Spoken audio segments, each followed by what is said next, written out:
सांगली जिल्ह्यातल्या आटपाडी तालुक्यातलं कुरुंदवाड हे गाव प्रसिद्ध आहे ते म्हणजे बिरोबा देवाच्या यात्रेसाठी। बिरोबा देवाच्या यात्रेची या गावाला शेकडो वर्षांची परंपरा आहे।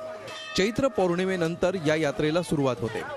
बिरोबा म्हणजे धनगर समाजाचं आराध्य दैवत। रानोमाळ भटकंती करणारा हा समाज मोठ्या संख्येनं या यात्रेनिमित्त एकत्र येतो।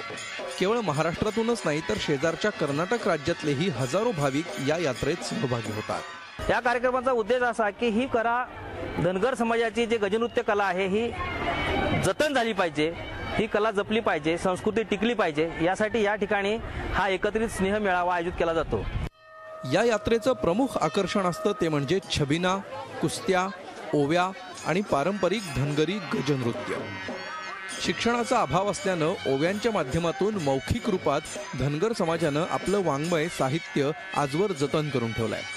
हा सांस्कृतिक ठेवा इथून पुढेही टिकून राहावा यासाठी ओव्यांच्या स्पर्धेचं या यात्रेत आयोजन करण्यात येतं। दरवर्षी चैत्र पौर्णिमेच्या तिसऱ्या दिवशी हा यात्रेचा समारंभ होतो। पहिल्या दिवसाला आरत्या म्हणतात, दुसऱ्या दिवशी बकऱ्याचा नैवेद्य दाखवला जातो आणि तिसऱ्या दिवशी पारंपरेनं गाड्याच्या शर्यती होत असतात। चौथ्या दिवशी कुस्त्याचं मैदान असतं, पण गाड्या शर्यतीला बंदी असल्यामुळे तिथं आम्ही भजनी वारड्याचा कार्यक्रम आयोजित केलेला आहे। आणि शिखराचा जीर्णोद्धार करून देऊळ चांगलं बांधलंय। बाजूनी आता ही भक्त निवास सुद्धा बांधायचं काम चालू आहे। असंच जवळजवळ 20-30 हजार लोक जत्रेला येतात। बिरोबाच्या या यात्रेनिमित्त माहेरवाशिणी तसंच गावाबाहेर नोकरीनिमित्त असणारा तरुण वर्ग 4 दिवस गावात मुक्कामी येतो। ही यात्रा अनुभवतो आणि पुन्हा नवी ऊर्जा घेऊन परततो।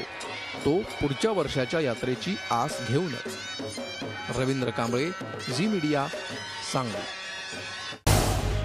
झी 24 तास रहा एक पाऊल पुढे।